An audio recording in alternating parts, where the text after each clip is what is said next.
Hello, everyone, and welcome to this lecture on psychedelic-assisted therapies and racial justice. I'm sorry I couldn't be with you today as I am traveling, and as such, I'm recording this lecture for you. And so since I can't be there, hopefully most of you already know who I am, but for those of you who don't, my name is Monnica Williams. I am a professor in the School of Psychology at the University of Ottawa, and at the moment, technically, the lead professor on this class. Although Dr. Skenta will be taking it over in its entirety shortly as soon as the university hiring machine is finished. So I am the Canada Research Chair for Mental Health Disparities, which means I study the impact of discrimination and racialization on communities of color and how that affects their mental health. I'm also the director of the Behavioral Wellness Clinics. We have a clinic in Connecticut and also one in Ottawa, where, among other things, we do ketamine-assisted therapy. So some of you may be interested in doing your practicum work at one of those clinics next summer. I'm also board certified in behavioral and cognitive psychology, and I'm licensed on both sides of the border. Now, you may be wondering why this presentation looks like a comic book. Well, that's because I'm going to be telling you a really interesting story, and it's all true, but sometimes the truth is stranger than fiction. Okay, so by way of an overview, research on psychedelics then and now has been riddled with medical racism and exclusion. But that hasn't stopped people of color from finding creativity, solace, healing, and well-being through these substances. Additionally, we know that racism can cause trauma in people of color, and the racist war on drugs has harmed communities of color. And so we're going to be talking about all of this. This presentation will emphasize the Black experience, but we'll touch on other groups as well. All right, so first we're going to start off with the word on America's Cold War. So for those of you who are not familiar with the Cold War, this was a geopolitical, ideological, and economic struggle between two world superpowers, the USA and the USSR. And it started in 1947 after the Second World War, and it lasted until the Soviet Union was dissolved in 1991. Now, in the US, there were people who would occasionally defect from the US to the Soviet Union. And the thought was that why would someone defect from the US unless their mind was being controlled? And so in the US, officials became paranoid that the Soviets had achieved breakthroughs in the development of mind control drugs. And so the CIA started covert counter operations to find the ultimate truth serum for investigations. And you may be wondering, how did they do that? Well, again, as I mentioned, sometimes the truth is stranger than fiction. And, every good story includes Nazis, and this one also includes Nazis. And so after World War II, the CIA recruited 1,600 German physicians and scientists to help develop technologies for use against the Soviets in the Cold War, and this was called Operation Paperclip. And I should point out that this included 15 dedicated Nazis, where 6 had stood trial at Nuremberg for human rights violations. And their expertise arose from the manufacture of chemical weapons for the Third Reich, including the toxic nerve agent sarin. Now, one of the German chemists, Richard Kuhn, brought LSD to the attention of the CIA in 1948, and then they started testing it as a tool for enhanced interrogation against Soviet spies who'd been captured by Nazis. Now, this obviously is really chilling, and sadly, how we started off with a lot of the psychedelic research that later became more widespread during what's been called the first wave of research. And it all happened through a project called MK Ultra. Now, MK Ultra was a secret project that was approved in 1953 by the CIA director, who at the time was Alan Dulles. And again, it included these Nazi scientists. And it was secret and highly illegal. And they were administering LSD to unwitting individuals. And this is actually according to a Senate Select Committee to study governmental operations with respect to intelligence activities in a report that was later published in 1975. So a lot of this was going on behind the scenes. Now, we only know about this because in 1977, about 16,000 pages of misfiled documents were unearthed, revealing this plan that spanned 25 years and cost $25 million by the CIA. I know $25 million might not sound like a lot now, but back then that was a massive amount of money. And it was all being used to try to understand how to control the human mind.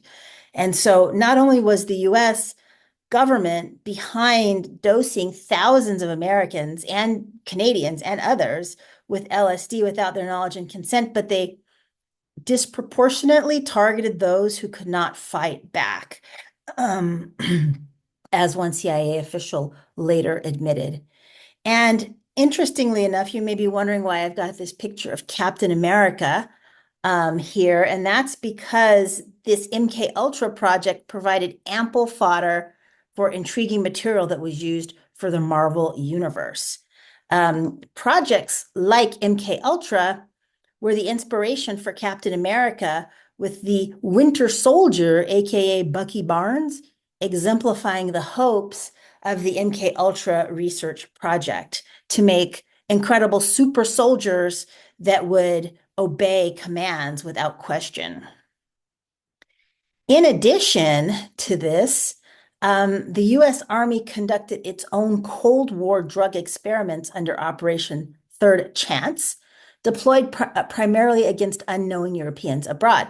The only American dosed with LSD was, surprise, a Black man, and his name was James Thornwell. He was the only Black soldier at his station in France, and he was accused wrongly of stealing classified documents and was subject to more than 3 months of interrogation, during which he was physically abused, terrified by threats of death, and degraded by steady streams of verbal abuse, including racial slurs and accusations of sexual impropriety.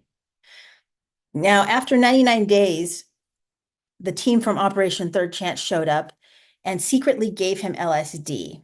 And then they continued their humiliation and torment. The Army notes describe him as having an extreme paranoid reaction that was almost incapacitating. In other words, he was terrified. He did not know he had been dosed with LSD, and he didn't know what LSD could do to a person, and he thought he was losing his mind. The Army abusers told him they had the power to extend his state indefinitely, even to a permanent condition of insanity. And eventually he fainted from the trauma. And when he came to, he was finally sent home.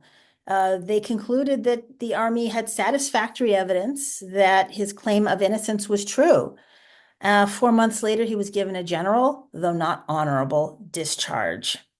It took 16 years before he learned what the Army had actually done to him. In a 1979 lawsuit, Thornwell said the experience had turned him into an isolated social and emotional cripple. He described a life of headaches, depression, and nightmares. During the trial, evaluating psychiatrists unanimously concluded he suffered from severe psychiatric disorders. In 1980, Congress publicly apologized to Thornwell and granted him a payment of $625,000. 4 years later, he drowned after a suspected epileptic seizure.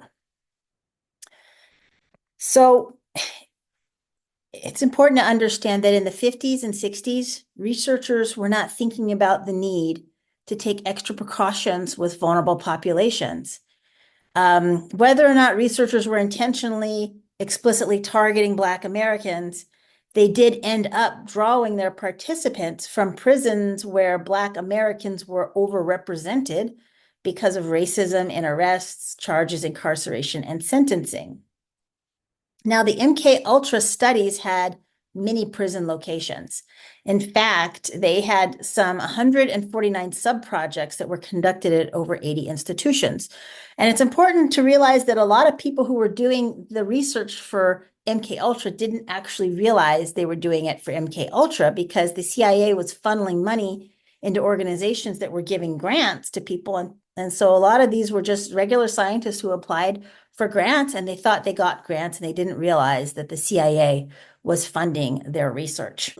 At all of these principal prison recruitment sites, people of color were overrepresented.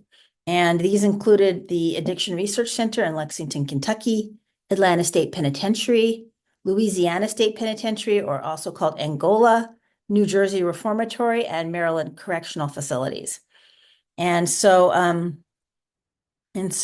our research, my research team looked into this, and just doing the math, absolutely, people of color were overrepresented in these facilities. And nowadays we consider prisoners vulnerable populations when it comes to research, but back then people weren't really thinking about it that way. So there were LSD experiments that went on at Louisiana State Penitentiary. In 1955, the CIA struck a deal with the chair of psychology at Tulane University, Dr. Robert Heath. And using CIA funds, Dr. Heath and his assistant, Harry Bailey, conducted non-consensual experiments in 1955 and 1956 on Black inmates at that penitentiary, giving them LSD and bulbocapnine, a drug that in large doses induced catatonia and stupor. Now, the CIA wanted to learn whether these drugs would result in a loss of speech, a loss of sensitivity to pain, loss of memory, loss of willpower, and an increase in toxicity in persons with a weak type of central nervous system.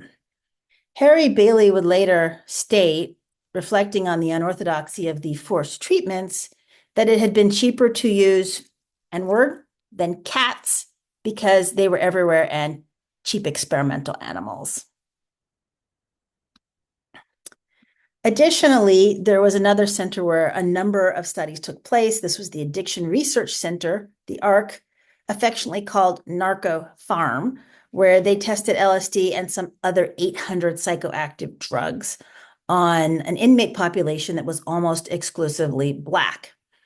And in numerous experiments, participants were subject to torturous treatments and differential treatments and dosing depending on race.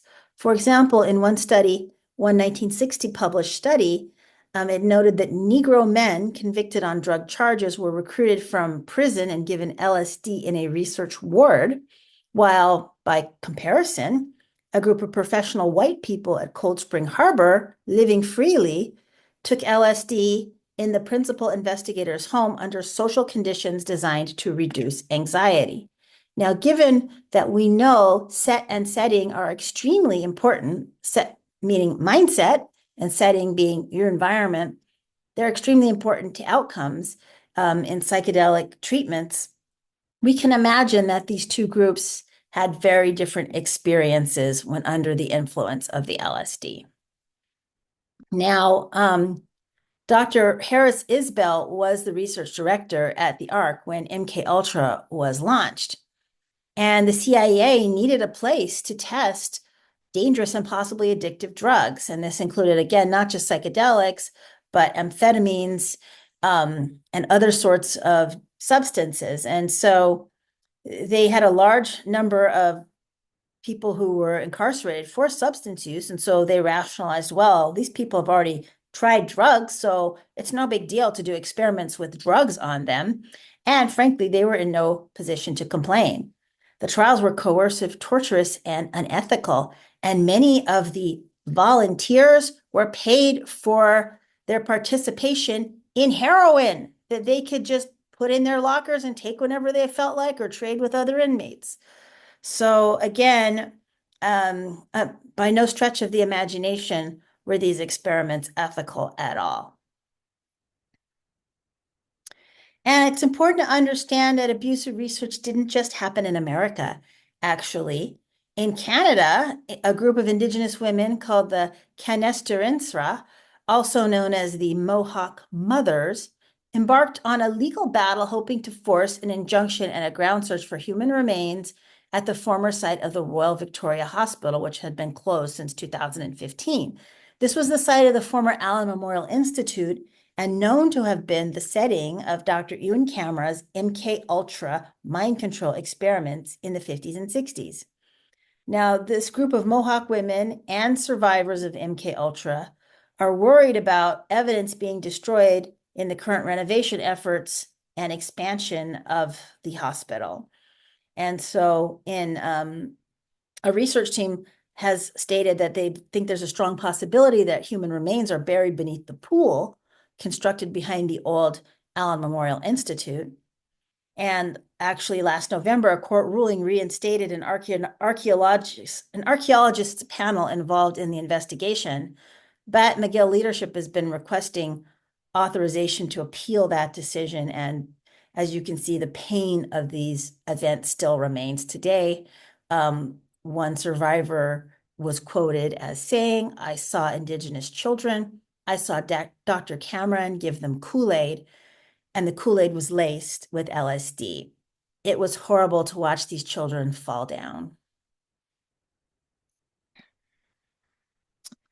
So by 1960, MK Ultra head chemist Sidney Gottlieb found his faith in these experiments was flagging, as evidenced in a memo in which he noted that no effective knockout pill, truth serum, aphrodisiac, or recruitment pill was known to exist, although the CIA continued its program for years after that point.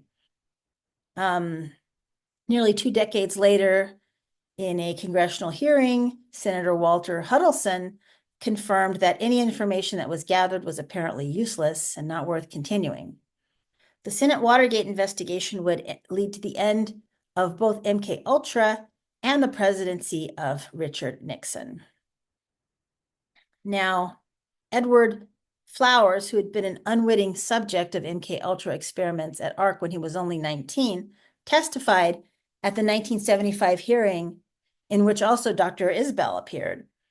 And by then, Flowers had become the assistant director of a different rehabilitation and re-education program for ex-addicts.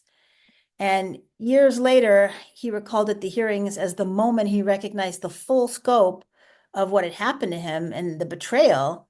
He said, I really got a firsthand insight about some things when we had the hearings, because then the bigger picture kind of showed.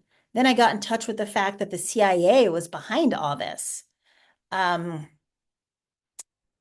used my ass and took advantage of me. Now, despite the violations in the Nuremberg Code's research ethics, no one associated with MK Ultra was ever punished for their involvement. Now, I should also point out that there was certainly some good research going on during that time, and there was also a lot of bad research too. And here's some of the science that happened. You might have heard of Timothy Leary, who was fired from Harvard University in 1963. Timothy Leary and Richard Alpert started what was known as the Harvard Psilocybin Project, and they also led the Concord prison experiments and the Marsh Chapel experiment. The one ethical issue that was highly problematic is that the research would administer psilocybin to themselves along with their participants or prisoners, putatively creating a sense of equality and shared experience, and to dispel the fear that often accompanies relationships between experimenters and study participants. Now, Richard Nixon launched the war on drugs in 1971. And also the Controlled Substances Act, which was another Nixon legacy, made psychedelics what we call now in the United States Schedule I drugs, which means that they're categorized as having no currently accepted medical use. So this designation effectively shut down research into LSD until the late 1990s, when public interest in psychotropic drugs was reignited. However, it's important to understand that this war on drugs didn't just put the kibosh on research, it also ended up being a war against people of color. And it's important to understand that many currently illegal drugs, such as opiates and psychedelics, have been used for thousands of years, both for medical and spiritual purposes. And why some drugs are illegal and some aren't is not based on science surrounding the risks of these drugs, but rather who is associated with the drugs. And this history has very little to do with the actual social and physical harms associated with drugs that are illegal, and more to do with moralism and racism toward Black, Chinese, and Indigenous groups. And this is evident in the criminal justice disparities and the ways that drugs which are objectively less harmful than others, such as MDMA, are highly criminalized across the globe, whereas drugs that are proven to be more harmful, such as alcohol and benzodiazepines, are not. And so the development of punitive drug policies has largely been fueled by fears of racial integration, indigenous sovereignty, and Black and Asian or Chinese men getting with white women, which I know sounds ridiculous, but there it is. And so after the war on drugs was announced again by Ronald Reagan in the United States in the 1980s, Prime Minister Brian Mulroney in Canada was quick to follow suit. So again, it wasn't just a US thing. It really had a wide impact globally. And in fact, in Canada, the Canadian government continues to support a punitive and criminalized approach, despite evidence supporting alternative methods. So by 2008, 70% of funding for Canada's national drug strategy was still being directed to law enforcement initiatives, despite public demand for increased treatment, education, and prevention efforts. So the war on drugs is ineffective and harmful to individuals, families, and communities, limiting careers, and can actually destroy people's livelihoods. So in other words, the war on drugs has had a chilling impact, a devastating impact actually on Black and Brown communities, which is evidenced by high incarceration rates, which is caused by structural violence. So also a decline in the public safety of Black people and Black communities through discrimination and inequitable treatment under the law. And one current example is Sonia Macy, who was actually unarmed and shot by police in her own home when she called the police to actually come and investigate a prowler in her backyard. And over-policing, where you have a disproportionate numbers of remands, arbitrary stops, searches, seizures, arrests, and extended periods of incarceration of young men being profiled, monitored, and over-scrutinized without reasonable cause. And so the war on drugs used pre-existing racial stigmas within the criminal justice system and society as a whole to stereotype Black men as criminals. How has this impacted individuals, families, and communities from considering psychedelics as a mode for healing and growth? Well, the mental health and well-being of people of color is particularly impacted by the manner in which the war on drugs is conducted. There are increased fears due to threats and intimidation. It reinforces anxieties among many communities of color. Enhanced feelings of helplessness and hopelessness are present, increased risk of suicidal thinking, depression, and drug use, and the traumatization of communities through interactions with militarized war on drug police units, where you have things like police bursting into homes and apartments, SWAT style, with guns blazing, right? And so this has been harmful. This happens in the US and it happens in Canada too. And it's been traumatizing to many people and many communities. And so how do we respond when those of us who may be psychedelic therapists or want to be psychedelic therapists, we may have people come into our offices and say things like, I'm afraid because in my community, people who use drugs are targeted by police. Is that true? Yeah, it's true. They're not wrong. And so what can we do to reassure people and make them feel safe working with us and reaching this group. So we're going to have to use some culturally informed approaches to reach groups that have had to deal with a lot of pain and stigma. So in addition, it's important to understand that criminalization has had a high price at many levels. So because of the war on drugs, many classes of drugs have been banned under national laws and international conventions. Access to these substances is stringently regulated. The perceived dangers have been overstated and, again, often less than some prescription or even illegal drugs. In fact, David Nutt wrote a really interesting paper about a drug called Equisy, which is far more dangerous than just about any drug out there. And it turns out it's not really a drug, it's horseback riding. So there's a lot of things people do for fun and recreation that are far more dangerous than psychedelics, for example, but we tolerate them rather than criminalize them. And so the social, legal, and long-term harms of all of these controls on psychedelics may exceed the perceived harms of the drug itself. Further, there's been a chilling impact on research. So the United Nations ban on research on these drugs has lasted for more than 50 years. It's only now starting to really loosen up. And it's difficult to think of another area of research in which regulatory constraints have had such a debilitating impact.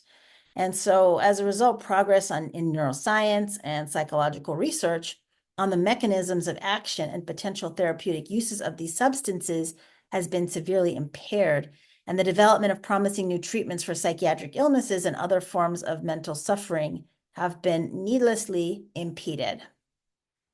So to study psychedelics, there are so many regulatory hurdles you wouldn't believe unless you've done this research. So many hurdles of licensing, permits, extensive documentation, security, cost of licenses. Obtaining the substances is very costly, very difficult. And then there's a hesitancy of grant-giving bodies and to give money for the studies, and university and hospital ethics committees are very wary of giving the stamp of approval to any study that uses psychedelic substances, even with great reasons to do so. And in practice, only a few funders, mostly specialized charities such as the Beckley Foundation or the Hefter Research Institute or MAPS, provide grant money, and these are relatively small amounts of funding. And so that means that most of the work in this area is performed by scientists who are also, enthusiasts, right? And this limited funding, the very limited funding that's out there, tends to prioritize negative properties of substances such as impairment or addiction, rather than potential benefits like mental health gains. So nonetheless, many people would argue that we are in the midst of what's called a psychedelic renaissance. And so the psychedelic renaissance can be defined as a recent surge of scientific and cultural interest in the medical, mental health, and spiritual benefits of psychedelics.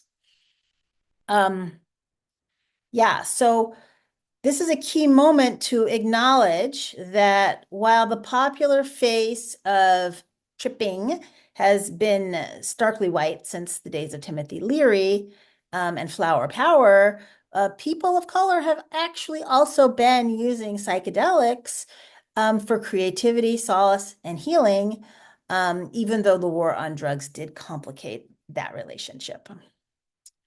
So you might be wondering why are psychedelics so associated with white people? Well, because of the war on drugs, there's such a higher penalty and such a higher risk for people of color to be involved that a lot of them have just said, once these were criminalized, like, no, thanks, I'm really not going to deal with that risk. And so the popular image of psychedelic use continues to be overwhelmingly white, which perhaps is one reason why recreational use has been more recently portrayed as rebellious or even visionary. And for example, Silicon Valley gurus like Tim Ferris claimed in 2015 that every billionaire he knows takes hallucinogens on a regular basis. But I mean, the idea that only white people are taking part in psychedelic mind expanding experiences isn't true, actually. In the 1960s and 70s, Black psychedelic rock artists like Jimi Hendrix and Sly and the Family Stone were creating amazing sonic tunes that pushed the boundaries of the genres they incorporated to forge something altogether new. And this legacy lives on with many contemporary artists today. And in fact, there's so much interest in psychedelics among people of color that I had a chance to talk about this with Jada Pinkett Smith on Red Table Talk a couple years ago. Willow couldn't be there, but Jaden was there and he was all into it. In fact, the topic was his idea. And interestingly, Mama Adrian was there, but she was still afraid of using psychedelics, undoubtedly because of this, the legacy of the war on drugs. So there's been lots of interest in psychedelics. Here's some notable Black people that have been interested in psychedelics, which includes A$AP Rocky, who publicly touted LSD for helping him cope with life, to Chance the Rapper, who said that recording his aptly named 2013 mixtape called Acid Rap involved 30 to 40% LSD in the studio. Universally recognized as one of the greatest heavyweight boxers in history, we have Mike Tyson, who's joined the growing list of celebrities advocating the therapeutic use of psychedelics. He's even invested in psychedelics, according to an article in Forbes magazine. We have Will Smith, who admits he drank ayahuasca 12 times for spiritual growth after marriage problems with Jada. So there is quite a lot of interest. And even in the movie Black Panther, we see Prince T'Challa eating a heart-shaped psychedelic leaf that teleports him to the realm of his ancestors. By the way, this led Professor Nicholas Powers to ask which Black people are allowed to trip. That was published in an article in HuffPost a few years ago. And so there's a whole generation of people of color and artists who are appreciating and embracing psychedelics for many reasons, becoming superheroes, not the least among them. I have to point out the heart-shaped herb now is synthetic. I know, is nothing sacred, right? So I wrote this, given that almost all white people have been part of psychedelic research studies, both as patients and as researchers, my feeling has always been that if white people are benefiting from these substances, people of color should too, which is why I wrote this article for Chacruna called Why Black People Should Embrace Psychedelic Healing, Reclaiming Our Cultural Birthright. Much of my work has been focused on this goal, and I think we have to make it a priority to implement racial equity and access in psychedelics. Unfortunately, even though the psychedelic renaissance seems to be upon us, it is every bit as whitewashed as its predecessor. In a study we conducted in 2018, it was found that in 18 trials of psychedelic-assisted psychotherapy that we looked at across the globe, 82% of participants were white, only 2.5 were Black, and this lack of inclusion goes directly against the priorities of researchers and federally mandated efforts to report and recruit diverse samples in clinical trials. So that led to this headline in Tonic that said Black Americans are being left out of psychedelics research, although it isn't just Black people, it's really like all people of color being left out. Here is like a table that has really tiny writing, and I'm sure you can't read it, but this is all the papers that we looked at, and you can see that there are very, very few people who were not white in every study. So there's a lot of room for improvement. We also looked at diversity in studies of ketamine. There were we identified 33 studies, but only 21 but 21 of them, like 2/3, didn't even have any data on race or ethnicity at all. Only 10 studies provided enough information for us to analyze the ethno-racial breakup of the participants out of a total of 380. And of these, 8 studies had no Black or Asian heritage people at all in them. So again, here's that data. Also probably super hard for you to read. So I'm just going to say you should probably look at the paper because the results are just pretty sad. Okay. Now you may be wondering, why has there been so little participation of people of color in these research studies? And racism is a major deterrent to participation. So we've experienced medical racism, right? So there's a long history of medical racism that contributes to hesitancy to get involved in psychedelic trials. Often just trying to access healthcare, people of color are routinely met with bias, so they don't have any reason to think that research is going to be any different. And the fact of the matter is, these same biases exist in mental health care and in research. And so because of the criminalizations of these substances and fallout from the war of drugs, Black and brown people face a lot of danger when it comes to issues like drugs, or even talking about them in a way that isn't true for white people. And so, so a lot more care has to be taken. Additionally, because of research abuses, many people of color are afraid of being misdiagnosed or being locked up. So I'm going to take a pause right there, and then we'll jump back in a few moments with more on this riveting topic.